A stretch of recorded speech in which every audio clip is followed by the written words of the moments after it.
నమస్తే, నా పేరు Shivaji. Welcome to our channel. Jaganmohan Reddy గారు ప్రెస్ మీట్ పెట్టారు. ఆ ప్రెస్ మీట్ యొక్క సారాంశం ఏంటంటే, పులివెందల మండలంలో జరిగినటువంటి జెడ్పీటీసీ ఉప ఎన్నికలకు సంబంధించి మేము ఓడిపోబోతున్నాము, ఆ ఓటమికి కారణం ఏందని చెప్పి ఆయన ముందుగానే ప్రెస్ మీట్ పెట్టేయడం జరిగింది. ఆయన అంటాడు, యాక్చువల్గా ఈ ప్రెస్ మీట్ నిన్న పెట్టింటే బాగుండు, నిన్న మంగళవారము, నిన్న పెట్టకుండా ఈరోజు పెట్టాడు, బుధవారం పెట్టాడు. బుధవారం పూట ప్రెస్ మీట్ పెడితే ఎవరైనా మాట్లాడతారు, కానీ జగన్మోహన్ రెడ్డి గారు మాత్రం ఆర్తనాదాలు వినిపించాడు.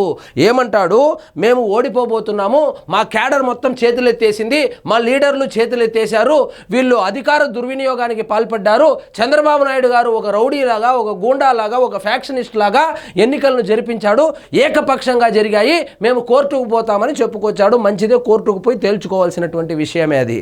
కానీ ఆయన ఇంకొక విషయం మాట్లాడతాడు, పర్సనల్గా మాట్లాడతాడు. ఏం మాట్లాడతాడు?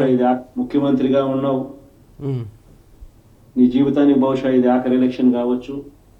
చూడండి, ఒక మాజీ ముఖ్యమంత్రిగా పనిచేసినటువంటి వ్యక్తి ఏ విధంగా మాట్లాడుతున్నాడు, ఒక వ్యక్తి యొక్క అంతాన్ని కోరుకుంటున్నాడు.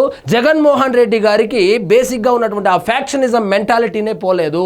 ఒక ఫ్యాక్షనిస్ట్ లాగా మాట్లాడుతూ ఉన్నాడే కానీ ఒక మాజీ ముఖ్యమంత్రిగా మాట్లాడడం లేదు. రామకృష్ణ అనుకునే వయసులో రామకృష్ణ అనుకునేటువంటి వయసులో కొడితేనే ఆ 150 నుంచి 5 గాలిలో గెలిచిపోయి మనకు ప్రతిపక్ష హోదా కూడా లేకుండా యలహంకలో సేద తీరుతా ఉన్నాము. మాజీ మంత్రులు, మీ అనుచరులు, మీ మాజీ మంత్రులు ఎక్కడ పోయినారో తెలియదు. కొంతమంది జైలుకు పోయినారు, కొంతమంది బెంగళూరుకి జంపు, కొంతమంది చెన్నైకి జంపు, కొంతమంది హైదరాబాద్కి జంపు. పార్టీ మాత్రం ఖాళీ అయిపోయింది. రామకృష్ణ అనేటువంటి వయసులో కొట్టిన దెబ్బలకే అసలు కోలుకోలేక ఫ్రస్ట్రేషన్లో ఆయన ఈ మధ్యకాలంలో ఏం మాట్లాడుతూ ఉన్నాడో ఆయనకే అర్థం కావడం లేదు. నిజంగా ఈయనకి మతిస్థిమితం కోల్పోయాడా, లేకపోతే ఇంకేమైనా మానసిక సమస్యలతో బాధపడుతున్నాడా అర్థం కావడం లేదు. కానీ ఈ విధమైనటువంటి వ్యాఖ్యలు ఎవరు ముఖ్యమంత్రిగా చేసిన వాళ్ళైతే కనుక మాట్లాడరు. అనుకుంటే పుణ్యమన్నా వస్తుంది, ఈ మాదిరిగా చేస్తే నరకానికి పోతావు. నరకానికి ఎవరు పోతారంటే, మామూలుగా సనాతన ధర్మం ప్రకారము నరకానికి ఎవరు పోతారంటే, ఒక వ్యక్తిని అతి కిరాతకంగా నరికి చంపి దాని సాక్ష్యాలను తారుమారు చేసి అదేవిధంగా చంపినటువంటి వ్యక్తులను వెనకేసుకొని వచ్చి వాళ్ళను కాపాడే వాళ్ళను నరకానికి పోతారని చెప్పి సనాతన ధర్మం చెబుతోంది. సో ఎలక్షన్లు ప్రజాస్వామికబద్ధంగా జరిపిస్తే నరకానికి పోరు జగన్మోహన్ రెడ్డి గారు. ఇప్పటికైనా మార్పు తెచ్చుకో చంద్రబాబు. ఆయన కాదు మార్పు తెచ్చుకోవాల్సింది జగన్మోహన్ రెడ్డి గారు. మీరు మారాలి. అసలు ఎందుకు ఓడిపోయాము, ఆ 151 నుంచి 5 ఎందుకు గాల్లో కలిసిపోయిందని చెప్పి ఆత్మ పరిశీలన చేసుకొని మీరు మారితే అట్లీస్ట్ నెక్స్ట్ టైం అన్నా మీకు ప్రతిపక్ష హోదా వస్తుంది.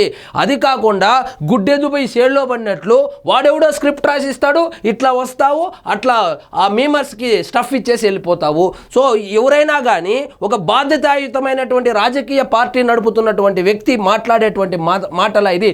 ఎప్పుడైతే చేతగాని తనం మనిషిని ఆవహిస్తుందో అప్పుడే ఇలాంటి శాపనార్థాలు వస్తుంది. చేతగాని వాడే ఎప్పుడు శాపాలు పెడతా ఉంటాడు. సో సొంత ఊర్లో కూడా ఓడిపోబోతున్నాము. ఈ జెడ్పీటీసీ ఎన్నికల్లో కనుక ఓడిపోతే ఆ 11 సీట్లు వచ్చినటువంటి అవమానానికన్నా ఇది పెద్ద అవమానం. కాబట్టి ఆ అవమానాన్ని కప్పిపుచ్చుకోవడానికి, క్యాడర్లో ఆత్మస్థైర్యాన్ని నింపడానికి, నాయకులు చేజారిపోకుండా ఉండడానికి నోటికొచ్చినట్లు ఒక రాష్ట్ర ముఖ్యమంత్రిని పట్టుకొని ఈ విధంగా అనుచిత వ్యాఖ్యలు చేస్తున్నాడు. అదేవిధంగా ఇదే ప్రెస్ మీట్లో అంటాడు, రాహుల్ గాంధీని తిడుతున్నాడు. ఆయన ఏదో ఓట్ చోరీనా అని ఆయన ఏదో టైం పాస్ చేస్తా అంటే ఆయన్ని తిడతా ఉన్నాడు. నిజంగా నువ్వు పులివెందుల పులి అయితే, సింగిల్ సింహం అయితే నువ్వు అనాల్సింది నరేంద్ర మోడీ గారిని కదా. నరేంద్ర మోడీ గారిని అంటే ఏం చేస్తాడంటే రాజమండ్రి జైల్లో సాంబార్ ఇడ్లీ తినిపిస్తాడు. కాబట్టి ఆయన్ని పక్కన పెట్టి రాహుల్ గాంధీ అయితే ఏమీ చేయలేడు కాబట్టి, ఆయన అధికారంలో కూడా లేడు కాబట్టి, ఆయన అధికారంలో ఉన్నా కూడా ఈయనేమి చేసేదేమీ లేదు కాబట్టి ఆయనంట రాహుల్ గాంధీ, చంద్రబాబు నాయుడు, రేవంత్ రెడ్డి ఒకటేనంట. రేవంత్ రెడ్డి గురించి మాట్లాడాలంటే హైదరాబాద్లో ప్రెస్ మీట్ పెట్టి మాట్లాడితే తెలుస్తుంది. అక్కడెక్కడో తాడేపల్లిలో కూర్చొని రేవంత్ రెడ్డి గారి గురించి మాట్లాడడం కాదు, హైదరాబాద్లో వచ్చి రేవంత్ రెడ్డి గారి గురించి మాట్లాడితే తెలుస్తుంది. సో అది పక్కన పెడితే ఈ ఓట్ చోరీ లేదా ఈవీఎం ట్యాంపరింగ్ ఏదో అంటా ఉన్నారు కదా, అది ఈయన ప్రశ్నించవలసింది నరేంద్ర మోడీ గారిని కదా. నరేంద్ర మోడీ గారిని పక్కన పెట్టి రాహుల్ గాంధీ గారి మీద పడ్డాడు. సో నరేంద్ర మోడీ అని పలకడానికి కూడా భయపడుతున్నటువంటి జగన్మోహన్ రెడ్డి గారు ఇక సింగిల్ సింహము లేకపోతే పులి పులివెందల పులి సింగిల్గా వస్తాడు, పుత్తులు పెట్టుకోడు, ఇన్ని కథలు చెప్తున్నాడు. సో ఈ పులివెందల ఉప ఎన్నికల్లో కనుక ఓడిపోతే ఆఖరికి సిపిఐ సిపిఎం వాళ్ళు కూడా వైఎస్ఆర్సీపీతో పొత్తు పెట్టుకోరు.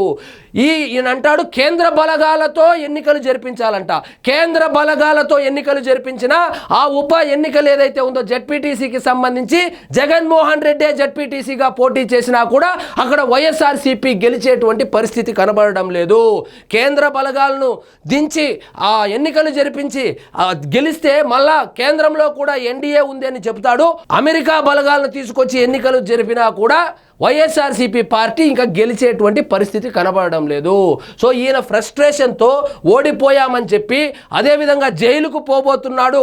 ఆంధ్రప్రదేశ్లో జరిగినటువంటి లిక్కర్ కుంభకోణంలో ఏ క్షణానైనా జగన్మోహన్ రెడ్డి గారు అరెస్టు కాబోతున్నారు అని చెప్పి వార్తలు వస్తున్నటువంటి నేపథ్యంలో ఇలా చేతగాక శాపనార్థాలు పెట్టుకుంటూ ప్రెస్ మీట్లు పెడుతున్నాడు.